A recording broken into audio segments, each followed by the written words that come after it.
Karatha, the Pilbara, Western Australia. At the Karatha Vet Hospital. She's already bleeding. Like, she's bleeding in her mouth. It's one emergency after the other. Got bit by a snake down the garage. Yeah, just come running out, shaking it, probably 20 minutes ago. Okay. It's hot out there, it's dangerous out there. Between the heat and the snakes, I would recommend that you come in and see her now and really prepare to say goodbye. I'm so sorry. Yeah, it really sucks. All right, I'm so sorry. This is Western Australia. And in this harsh environment, life thrives. In this episode, a dog gets a deadly snake bite. That looks like the bite went just here. Marine biologists are on a whale shark tagging mission. And a stonefish caught by hand.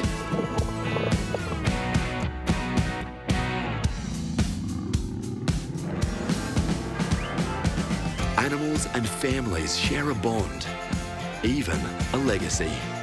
That's what legacy is all about. I try to teach my children the same values. We follow a career vet and his family. Animals will always be my friends.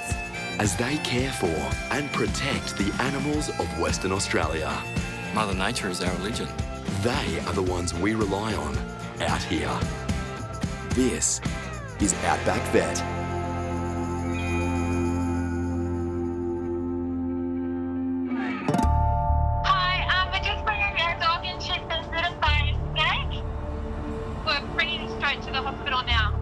When Thunder came through the door, it was my third snake bite for the week. Yeah, we saw her going for the snake. We didn't think that had bit her. About 5 minutes later, she started whining, and so we rushed her straight here. It's a friend's It's my friend's dog. And they come back to Savo. What's her name? Thunder. Oh, Thunder. Hello, darling. But snake bites are no laughing matter. That looks like the bite went just here. That tiny little scratch, by tomorrow it will swell up. One there and one there. They've got tiny little teeth, the snakes. Her gums were blue. It meant that she could have stopped breathing at any moment. It's the weekend. Dr. Lou enlists the help of the dog's carers. You can move your thumb now, pop it right there. Perfect, well done. All right, so gonna take a little blood sample. Good girl. The Pilbara region is home to a number of the world's most venomous snakes. Thunder will need anti-venom to save her life. I'll need to wait about 10 minutes if she's still stable until I can give an anti-venom. Before she can inject the anti-venom, Dr. Lou gives Thunder a steroid injection. Sometimes dogs will get an allergic reaction to the anti-venom itself, so these injections are going to prevent that from happening. Thunder's carers have brought in only part of the snake. This makes it challenging for Dr. Lou to identify the correct species. She's had a decent hit to have collapsed so quickly. I'm going to start giving her the anti-venom now.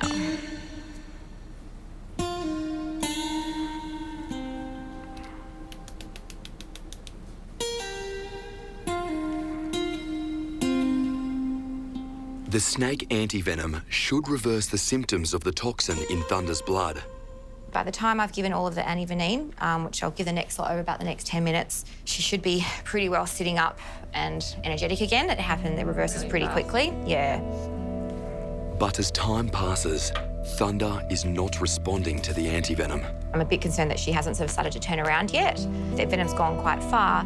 Not only does the neurotoxin paralyse the respiratory muscles, but on top of that, she'll be quite exhausted, so she doesn't have much left to keep breathing with. I'm just going to get some oxygen onto her because she's still a bit pale. Thunder's heart rate is slowing.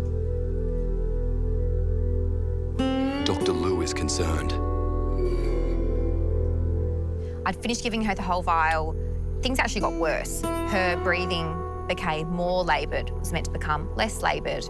Her heart rate kept dropping.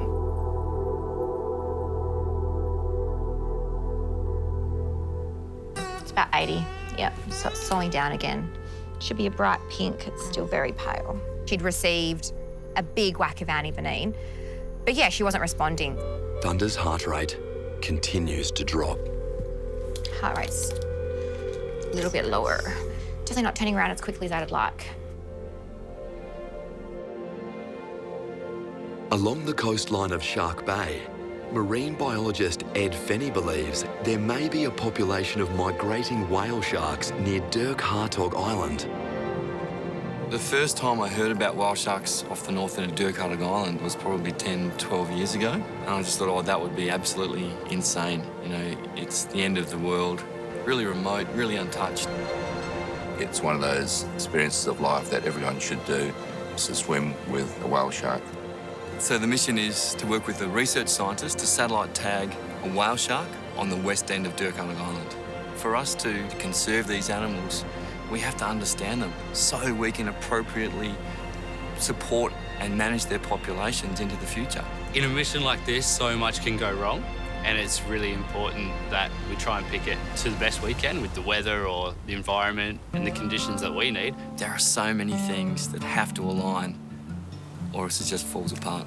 Dirk Hartog Island is really remote. It's incredibly hard to get to, which just kind of raises the stakes, if anything. So my thought is to drive all the way around, barge over, drive up to the homestead and have a good home base. Maybe we can break up the trip and come around and stay at Falsies or somewhere out on the cliffs and have a night camping. Oh, that'd be nice. We go fishing too. 2 days. Which I can do, right? Dad has done a lot of work in clinics in big cities and towns, and there's nothing that makes his eyes shine more than working in remote areas. We've just really got to hope for a damn good weather window. But this time of year, Shark Bay's notorious for being an incredibly windy place. We need the perfect conditions. This is where we're going to be finding the whale sharks. Somewhere between Cape Inscription and Mystery Beach. That looks like the most likely country for them. Yep. And there's no real plan B. We've got to get there, and we just have to hope that Mother Nature lets us do it.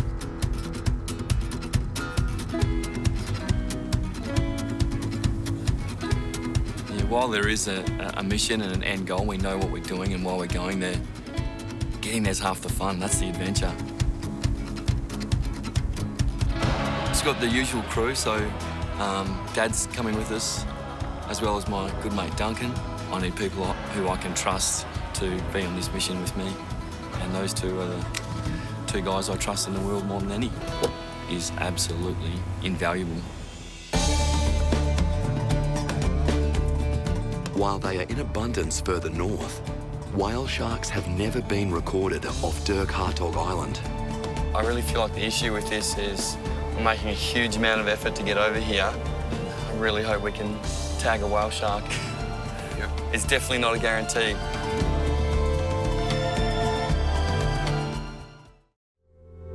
Thunder has been bitten by a deadly brown snake. She's been given anti-venom, but her heart rate is still dropping. Gonna give her a bit of atropine. Dr. Lou gives her further medication to increase the heart rate. Hey, sweetie pie, you're right, darling. Good girl.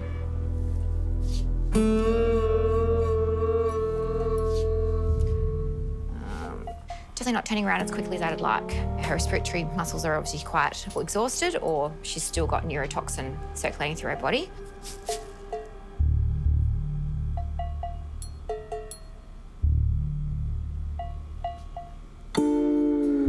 It's an anxious wait.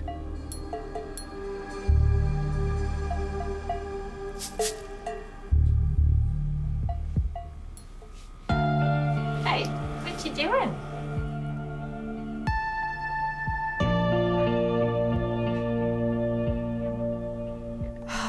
That feeling you get when you know that the animal's going to be okay and you've actually saved it, it's intense.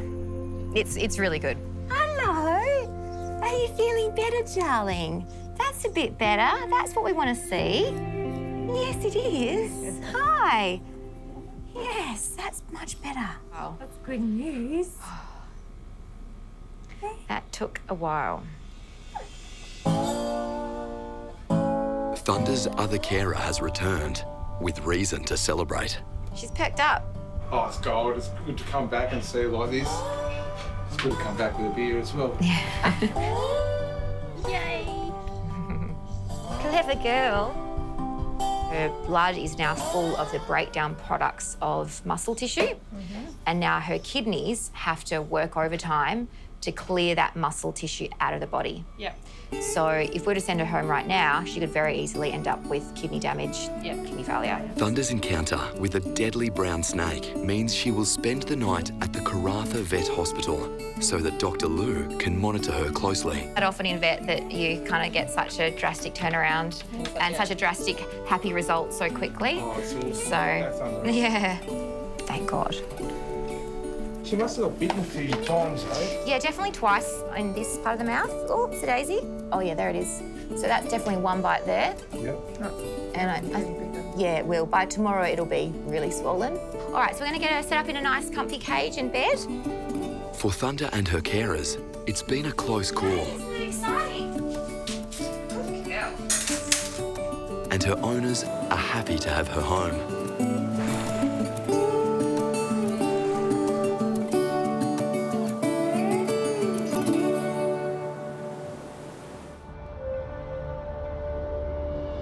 Marine biologist Ed Fenny and his team are attempting to GPS tag a whale shark off Dirk Hartog Island.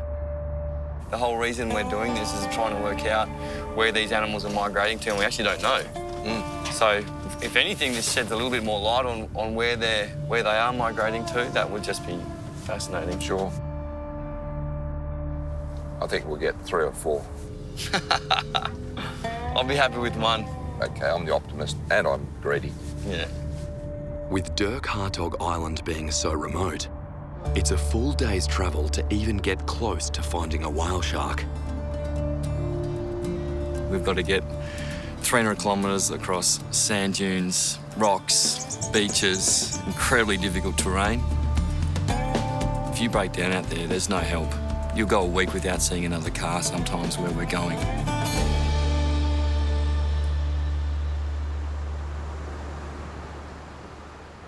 On the way, we've got to find areas to stop and camp. There's a couple of areas we know where we should catch some fish and have a nice fresh fish dinner, which is always a kind of a silver lining. That's the good part of it.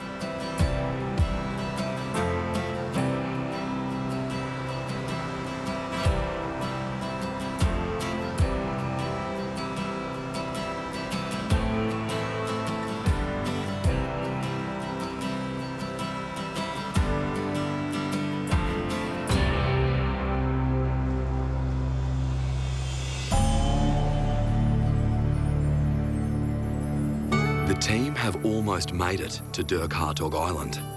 Everything is riding on tomorrow. We need the perfect conditions, and if we don't get that, it just may not happen.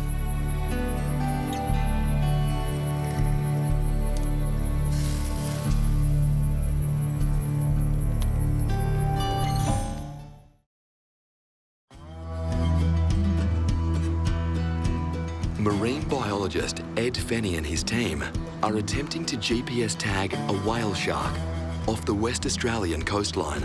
Just a perfect day to be whale shark hunting today. It's a nice calm weather, and we're going to get out there and hopefully put a couple of tags on.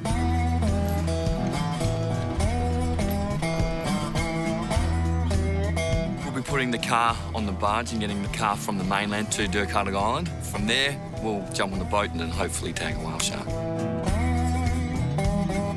Whale shark researcher Brad Norman has travelled from the east coast of Australia and is vital to this mission. Hey guys. Hey Brad, how are you? Good mate, how you doing? Brad contacted us the first time about 2 years ago. He's got the ethical approval to tag whale sharks, but we've got the brawn, we've got the resources, and we've got the know-how to get him out there and put him on a whale shark. Well, I'm really excited when I come to do some research on the whale sharks, and this place has never been done before, and it's a bit of apprehension. We don't know whether we're going to find whale sharks. Hopefully we're going to get them, and if we do, it's going to break open complete new ground on our understanding of whale sharks in this part of the world. What makes me nervous is the fact that we've flown Brad all the way from Brisbane. He's essential to this going ahead, and I've as good as promised him whale sharks. There's a lot at stake here. How many tags do we have and how many sharks do we want? You know, we're hoping we get 3 sharks. I guess we'll be happy with one, right? We're happy with one, but we've even got a couple of manta ray tags as well. So A little special. So we've got to find some mantas as well. Yep. That's a great problem to have. Yep. Good. Let's do it. We've got to travel about 70 kilometres north and then head out into the open ocean. It's such a long way to go. We're going to be at the perils of Mother Nature. if we find a whale shark, This is the satellite tag, which, when the dorsal fin's out of the water, pings to the satellite its position. This is like a hair clip, come in from the side to the whale shark. Its dorsal fin will be there, and just slip it over the top and just clamp it on. But after about 9 months, the whole unit will fall away from the animal and not leave any marks or any damage to the animal in the future. It actually takes a big team of people to make it come to fruition, and that includes a pilot in the sky to find one, a skipper on the boat to manoeuvre the vessel, swimmers in the water to keep eyes on the whale shark and find it while he readies the equipment. All right, mate. Good luck. He's upstairs looking for whale sharks as we speak. Hopefully we'll get 1 or 2.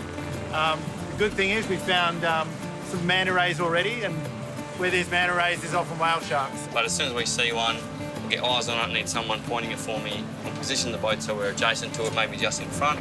Yep. Neutral, when we've got all clear, then we're in the water. Yep. There's a bit of a frenzy of mantas going on straight east of you. In pretty shallow water. They're some of the biggest mantas I've ever seen. Like, I reckon if their wingspans are 5 metres, they're enormous. Brad had 2 manta ray tags as well.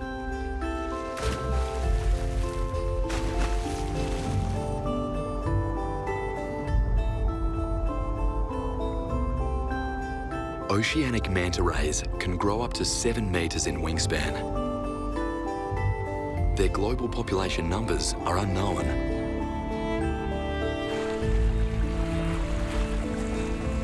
So we tagged one, and we asked the plane just to keep an eye on it because we wanted to get another look at it for an ID shot on its belly. And Jack, the pilot, calm as ever, said, "Yeah, boys, the manta ray's just behind you, but there's something you may be a little bit more interested in a couple of 100 metres up ahead." And my heart was in my mouth. I was like, "Come on, please be a whale shark." I said, "Yeah, I've got one whale shark at 12 o'clock. Well, that's great, mate. That's exactly what we want to hear. Yep, that's fine. Mile up east. Yes! Let's do it. What we'll try to do is get us about 50 metres in front of it, and we'll jump in the water, swim towards it. The boat will take off. If you can just sort of guide us in that direction, it'd be great.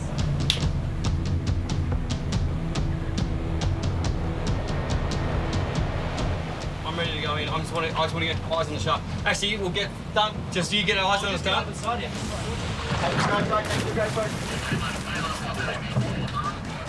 Yeah, I'm going to slide down now, over.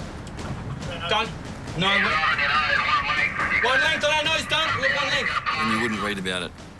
Jack, the pilot, literally put us straight on top of that first whale shark, and he was saying it's at your boat. You could touch it. And we couldn't even see it. The conditions were too good. Go right! There was a glass on the surface, and we actually couldn't see through the surface of the ocean, and we couldn't find the shark. We dropped Dunk in. He was swimming around the boat, and he couldn't get eyes on it. 15 metres off his tail, and yeah, swimming north. I think his boat will probably be out of steam, right? We don't know which way it's swimming. It's a real slow shark. We can't put Brad in to get the tag on. And then it dove.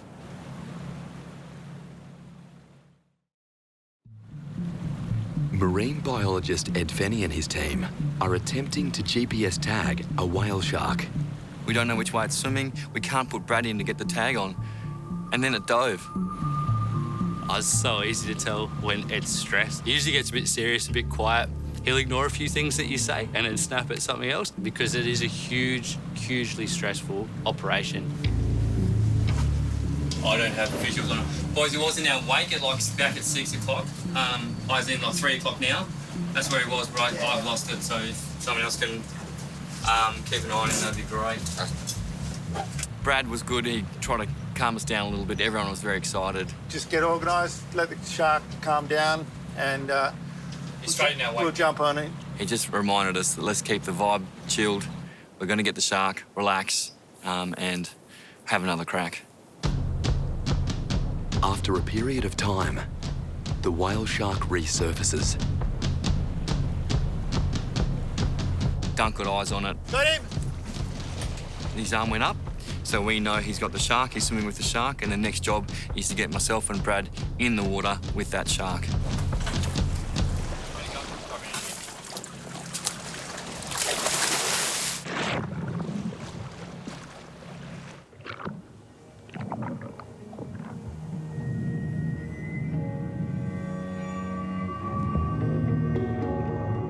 see an animal of that size, I mean, this is a small one, only 7 metres, like twice that size.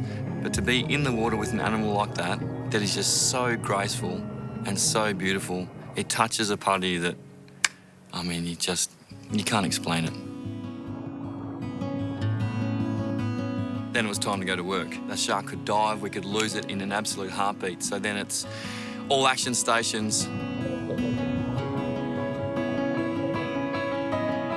It was swimming nice and slowly, which is perfect. We can't have the shark swimming too fast because we can't get the tag on, and Brad got in the perfect position and got the tag on. And for me, the overwhelming emotion was just pure relief. Yeah. And that's a really special moment. I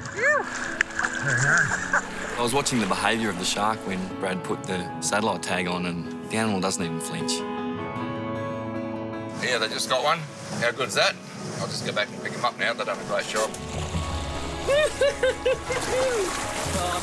Well done, boys. Beautiful shark. Tag went on perfectly. Life is good. Tag's on really good. Shark seems to be a beautiful shark, so... It's nice when a plan comes off. It's great when a plan comes off. And the important thing about the research we're doing is trying to learn more about this species. It's endangered. They're found in some really isolated parts of the world. Dirk Hartog Island is obviously a special spot, but we didn't know much about it until we hooked up with these guys. Plane helped. Yeah, yeah. without the plane, particularly with these conditions, with it being a little bit overcast, it's almost impossible to see sharks in the boat. Is anyone down there that can hear me? Sounds like we've got another shark. We were absolutely ecstatic to get the first whale shark, but then we just kept finding them. Yeah, mate, that's amazing. We're coming towards you, and yeah, once we've got a sighting on it, we'll just try and get someone to spot from the boat. Over. I mean, these are the days you dream about. Boys, I've got Finn. Yeah, Roger, mate. We got him. Thanks for that. Yeah, guys, it's coming towards our port beam now. Yeah, we still got him. This one, it looks like it's chilled, hey? It's cruising pretty slow, so it's coming towards us here. With one whale shark tagged, Dr. Rick steps out to assist with spotting the second. That's the exciting part. Myself, my dad, and my best mate, Dunk, get to have an awesome adventure out of it as well. I guess from my point of view, all I threw in there was encouragement and optimism. I just had unshakable belief in that it was going to happen. The cards were stacked for us to pull it off, and we did. We've been talking about this trip and coming out here to tag whale sharks for, a few months now, and to get 2 in half an hour, beautiful tags on, I'm over the moon. It's so good. That first shark was swimming really quickly. I was waiting for you guys and thought, oh, please come soon. I can just keep up with it. But as soon as I looked again, you guys were already putting the tag on, and it was perfect timing. So if you would have told me that we've got to get to Dirk Hartog Island by car, boats over there, plane in the air, find a whale shark, tag a whale shark, I would have said, mate, you're mad. But we pulled it off. Can't believe we pulled it off. So happy.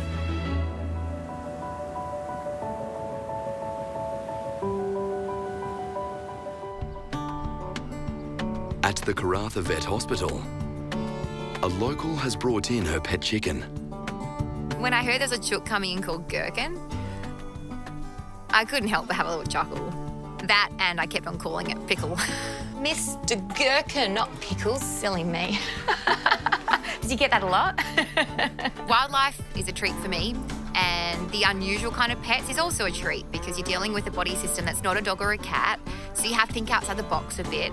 Hello, gorgeous. Oh, you don't look very happy. Oh, come on in. So, what happened to your poor chicken? Dogs. Oh, the poor thing. Okay. Girkin.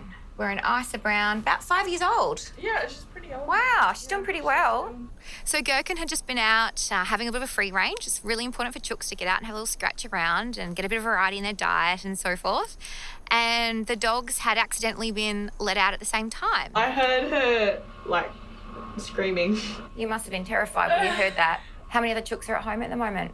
She's the last one. She's the last one. Oh, Girkin, the last remaining chook. And this is her first dog attack incident? Yes. Okay. All right. Okay, let's get her out and we'll have a little look. Hey, darling, let's get you out. Oh, it's a good chooky chook. She's my last chicken. I love her. And she's so nice. Hi, Girkin. I heard from inside and I heard her screaming. I felt so horrible and I knew exactly what was happening. How many chookies did you have previous? Did you start with? We had 8. Yeah, or from babies? Yeah. From chicks, yeah. And then they just slowly Yeah. got eaten by dogs, or? Oh, no, only one Only did. one, yeah. Oh, she's a very brave chookie. Yeah, it's a decent sized wound, but it looks pretty superficial, so that's good. So doesn't look from, that's all right, darling. It doesn't look to be too deep, so that's really good. Yeah. That one looks a little bit deeper, but it's not too bad. Have you seen her drinking at all? No. No. Sorry, darling. I had a look at her water. I don't think she's drunk. She's drunk. Yeah, I think she looks a teeny bit dehydrated. Yeah, which is to be expected. I do think it's a good idea that we admit her and stitch it up. So she is going to need to go into an anaesthetic. Yeah. But because she's dehydrated, I'm firstly going to give her some warm fluids under the skin just to hydrate her a little bit, and that'll help with her blood pressure. Oh, she likes you. Yeah. Yeah. Gosh. Poor little thing. Yeah. And even before surgery, I knew that she was a special chicken. When Girkin came in and I was about to check her weight before admitting her and starting some medications and so forth, I had 3 emergencies come through the door at the same time. Girkin has been fighting dogs, haven't you? And survived so far. What? Yeah, you survived. Little Girkin was literally just on the scales waiting to be weighed, and then I got laid up doing 4 other things. And she just sat there on the scales, you know, she just hung out. She was so cool. Dr. Lou prepares to anaesthetise Girkin and stitch her wounds. Don't poo on me. You gonna be my chicken nurse? Yeah. Yes, the surgery itself, I mean, it was a simple stitch up. It was a bit weird when you're stitching a chook because it smells like you're in the kitchen. Chicken fat. And the way the skin and the tissue feels when you're stitching it, it's not like a dog or a cat, it's a chook. It was a classic chook stitch up, and I'm glad I got to have a go because I've got chooks myself and I love them. You know, it doesn't matter what the creature is. It doesn't matter if it's a dog or a cat or a chook. Girkin's beautiful owner, how much she cared about that little chook. You know, she'd had it for many years. Oh, Girkin means so much to me. I love her so much. And she's like my little friend. I always have her inside. And I'll cut her on the couch. And there's little Girkin still going strong, still putting up the fight against the 2 dogs. Like, she cared for that little creature, and I was really happy to be able to help her.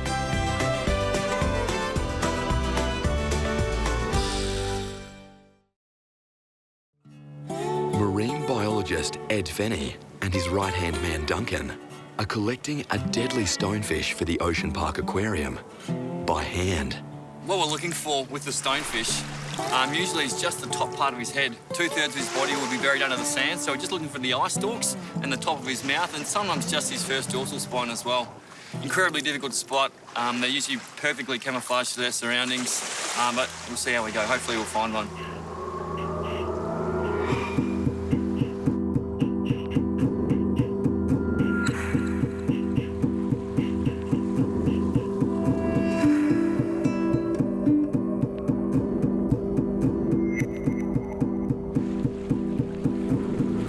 Duncan spots a stonefish buried in the sand.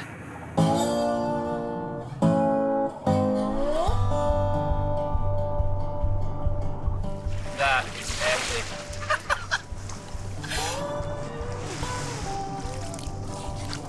Good spot. Not gonna lie, that was epic, mate. Well done. Nice. Amazing spot.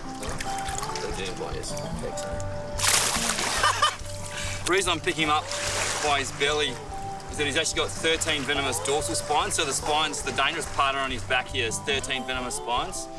He actually doesn't have any on his stomach, which is great. So I can actually put my hand under him very gently to pick him up. Renowned as the most venomous fish in the ocean. My heart is going 1,000,000 miles an hour at the moment. Look at those dorsal spines. Literally as sharp as a hypodermic needle. And the venom will just get shot straight up into your body. Incredibly dangerous. Yeah, I definitely would not recommend picking up a stonefish. more than 2/3 of his body was actually submerged. He was actually buried in the sand. So all Dunk could see is his eyes, his mouth, and just the top part of his head. Stonefish can last about 12 hours out of water. So if this guy found himself stuck in a tidal area, he can quite comfortably survive a tidal change just sitting there. All right, let's get this in the live tank. Yep, this guy's going back. So.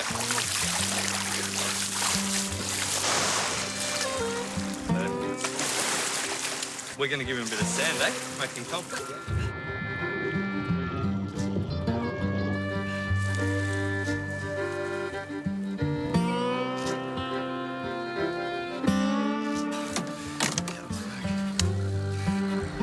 I never feel like I've topped it or I've seen everything out there every single time we're on the ocean.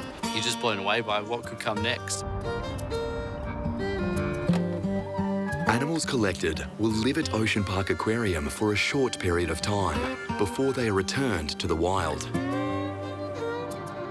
This stonefish will be an ambassador for its species, helping to educate and fascinate visitors to the aquarium.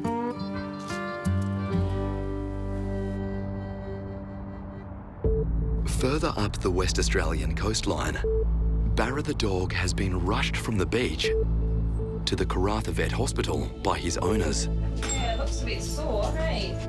He appears to have seriously injured his right paw. As soon as he came down to the clinic, there was something going on in his paw that wasn't normal. He hadn't just pulled a muscle, like he was in some serious pain. He was running through the shallows as he normally does, and then very suddenly came up really sore, really lame on one of his paws. So obviously he'd stepped on something very sharp. Normally a pretty brave boy, would you say? Yeah. It's very swollen and red. I'm a little bit worried that he's been stung by a stonefish.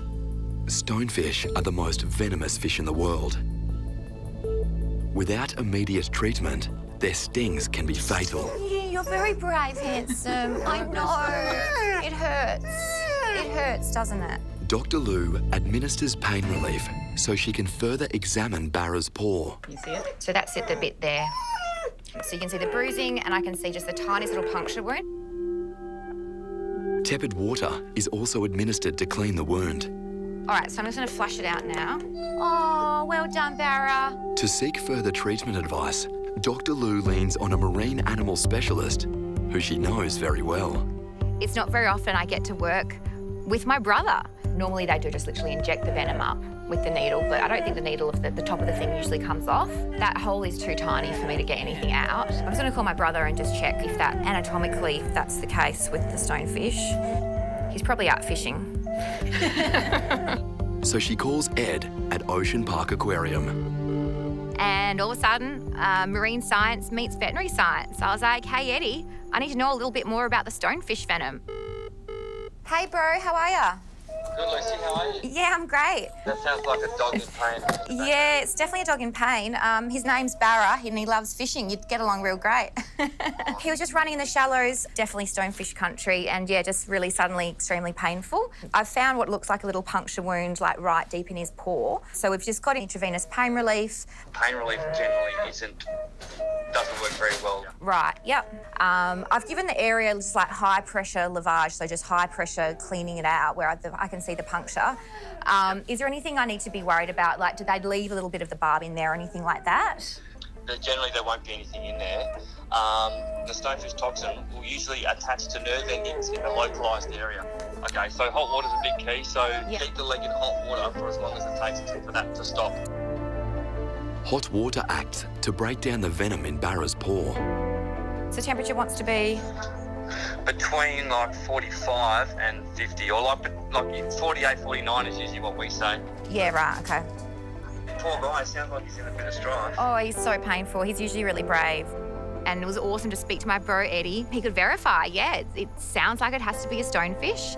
And therefore, a lot of the pain relief medications we're giving him, they're not going to really help. He just really needs the hot water at the exact right temperature. Thanks for your help, bro. We'll keep you posted with Barra. How he goes, Yeah, I will. Let me know. Yeah, we'll, mate. Okay, bye.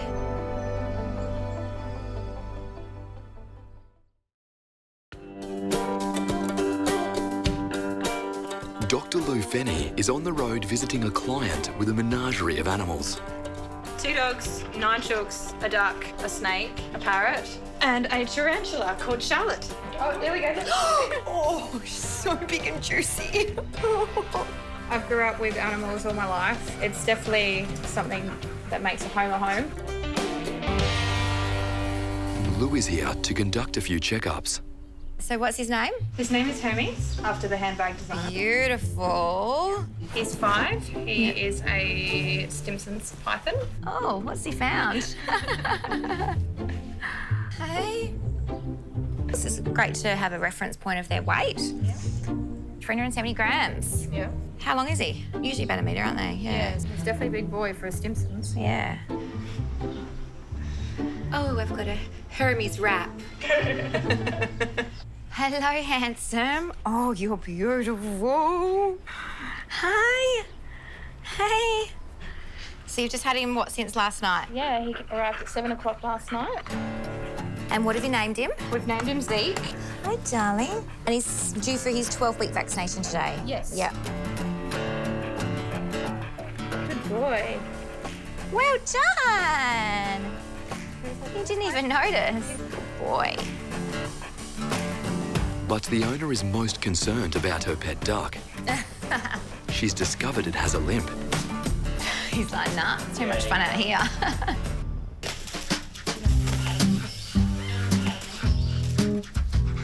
So a couple of months ago, he started limping. Yeah. Is there any, did he do any kind of injury? Was he doing anything unusual or anything like that? When he seemed to hurt his leg? Not really. It was more... His girlfriend is my white bantam. Right. If he has a bit of a big night, yeah, he'll wake up the next day a bit stiff, like an old man. Mr. Wattlesworth. Sir Wattlesworth. Sir Wattlesworth, naughty boy. Just getting a little bit too much. Thrusting action, perhaps. Yes. Okay. Here he comes. I'll have a bit of a feel of those legs. He's embarrassed now. You've been a naughty old man. All right. What do you reckon he weighs? Any idea? Whee! Oh, yes. Exciting times. 3.2. All right, cool. Good. I really said good dog. I get so used to saying good dog. Good duck. He's not liking me stretching that hip out. Yeah, I can feel the difference between the left and right hips. This one is quite tight, so I think there is a problem in his hip there. He's either done an injury or he was born with not great hip conformation. So when he does over-exercise, he's going to flare up the hip injury. Oh, really? Hi. You agree with us? He's like, I'm not slowing down. No. No, don't tell me not to exercise my hips. I think it's worth giving a shot, an injection every week for 4 weeks. The Cartrophin course, and that'll help to rebuild the cartilage in the joints. Yeah. So you can thrust to your heart's content. So I'm going to give the injection into his breast. Yep. Oh, done. Well done. Well done, handsome. Well done. I just stabbed you. I did. You're beautiful. Yes, you are. Yes, you are. Oh, handsome. Sir Wattlesworth. He's lovely. Barra is in the Karatha Vet Hospital, being treated for a unique injury. Yeah, Barra likes to get in the ocean and catch some fish. I think he met a stonefish while he was fishing this morning. People in a remote town, they do, for whatever reason, have a closer bond, I find, with their animals. It feels quite hot. Do you want to check your temperature again for me? We're in trainee vets today, Barwin. You are. You're doing a great job. I actually love it when a client is there helping out, being with their pet during treatment, especially when they're, when they're cool, like most of the people up here are. 38.9. Perfect. When your animal's sick, you want to be there as much as you can. You want to do whatever you can for them. The wounds can necrose, so basically the sting will break down the tissue cells. So even at the moment it's a tiny little teeny wound, it can open up into a big nasty wound. So we want to start some intravenous antibiotics to make sure that is not going to get nastily infected. I know. Pop it back in there. You are snoring, you funny bugger. You look a bit out of it. What's your tongue doing? Hey. Barra is on a course of antibiotics along with hot water treatment. Due to the toxicity of a stonefish sting, he'll need to be monitored overnight. Come on, Barra. Good boy, Barra.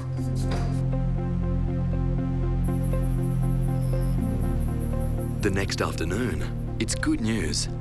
Barra has made a full recovery from the stonefish sting and is cleared to go home. Hey, Barra. Hey. Hey. You're looking better. Hey. Oh, thank you so much for everything that you've done for him. It's good to see him happy again. Yeah, he's a darling boy. It makes me a bit emotional. The pets up here are so lucky because they get to hang out with their pet parents in this beautiful environment. After school, after work, weekends, you're out, you know, in the bush, on the islands, at the beach, you know, experiencing this beautiful place of the world. There are a lot of snakes and stonefish and heat stroke, and there's all these misadventures that you can come across. But, you know, you take that sacrifice because it's such a beautiful lifestyle.